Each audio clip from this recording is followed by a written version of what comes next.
it's Sandra. Welcome to another episode of Asexualise, my asexual life. This is a place to be for education about asexuality, all things asexual, and I share my own asexual life journey in order to help you in yours. If you haven't already subscribed, please hit the great big subscribe button below right here, right now.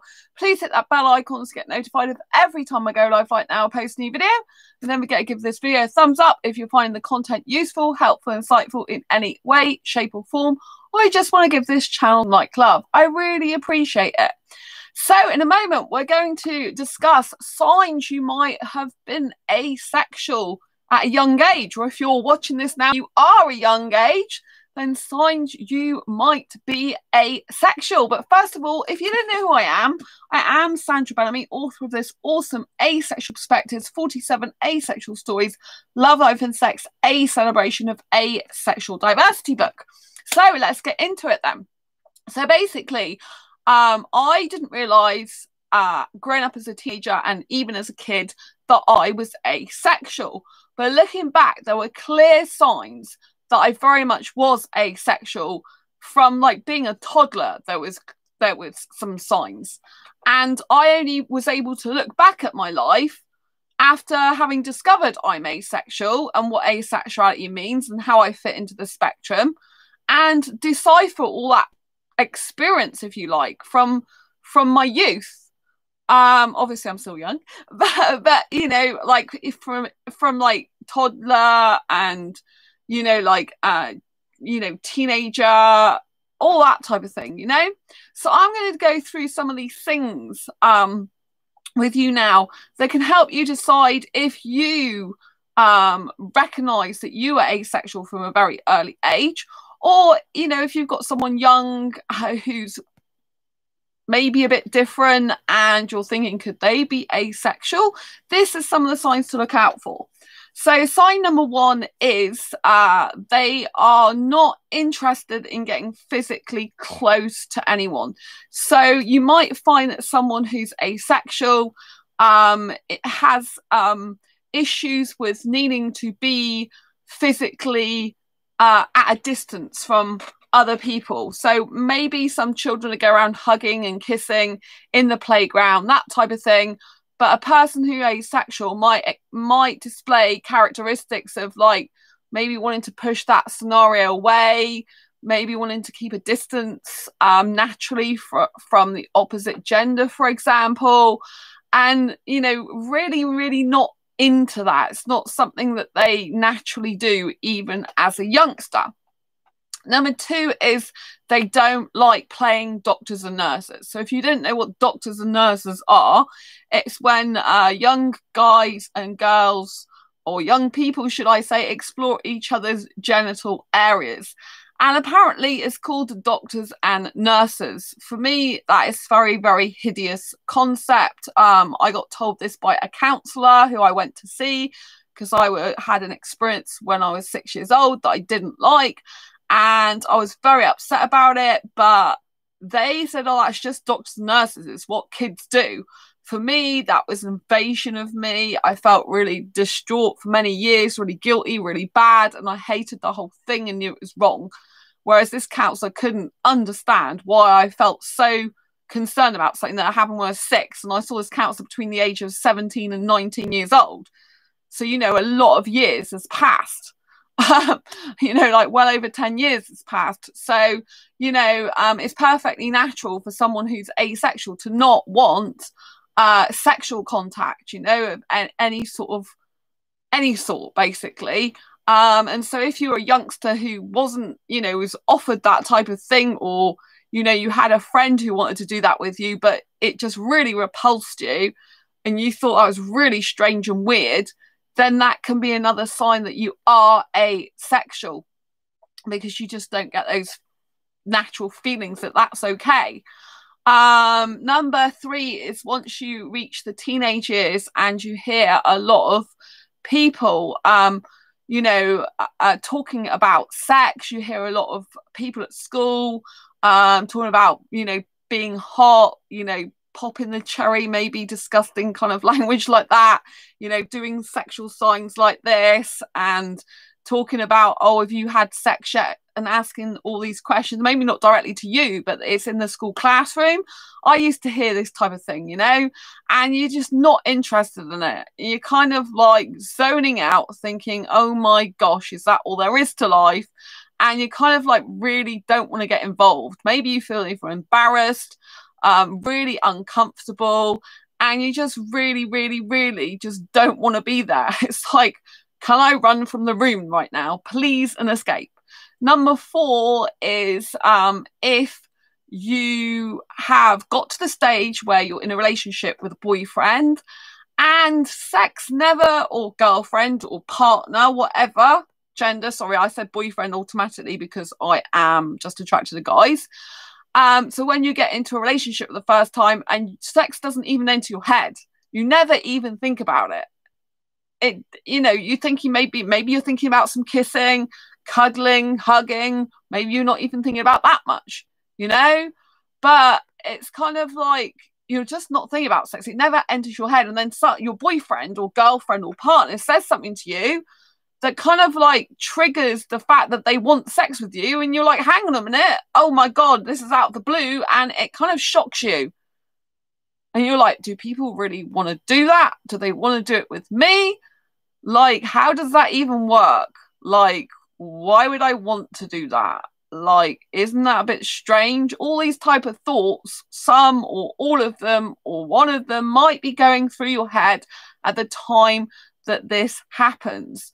So you have to understand that there's nothing wrong with you. You are likely going to be on the asexual spectrum if you're having these type of thoughts, because asexuality is a lack of sexual attraction and or little to no interest in sexual activity.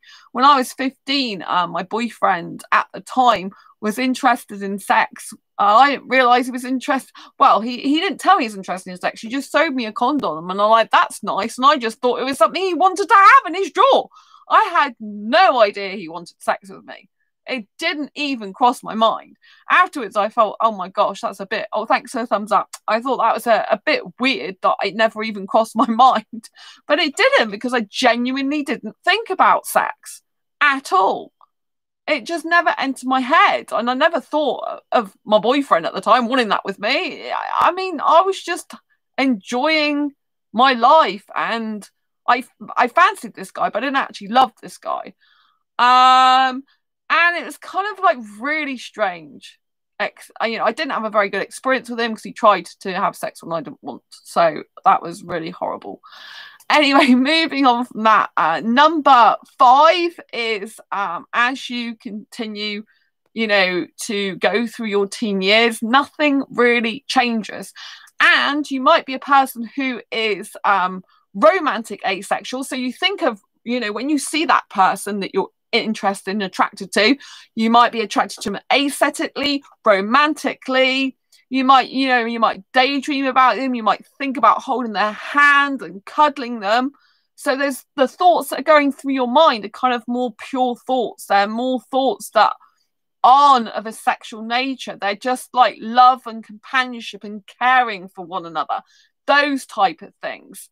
That's a huge sign you could be a romantic asexual. So when I was a teenager, I remember I really liked this guy who was a bit older than me, and all I could do is think about him and holding his hand and kissing him, you know, and being near him. I didn't want to have sex with him. It never, ever, ever entered my head. Never entered my head. Now, if you're an aromantic asexual, someone who lacks romantic attraction, sexual attraction, you're likely to have thought something along the lines of, God, this is a really, really nice person to hang out more. Somehow I really want to hang out with this person more than the average person that I'd want to hang out with. And play some, I don't know, you might want to play video games, do some art together, take a walk together. But it's kind of like, it's more than a friendship you feel for a person, but there's nothing sexual and there's nothing even romantic, but you kind of like really, really feel like there's some sort of thing there that's more than the average friendship for you.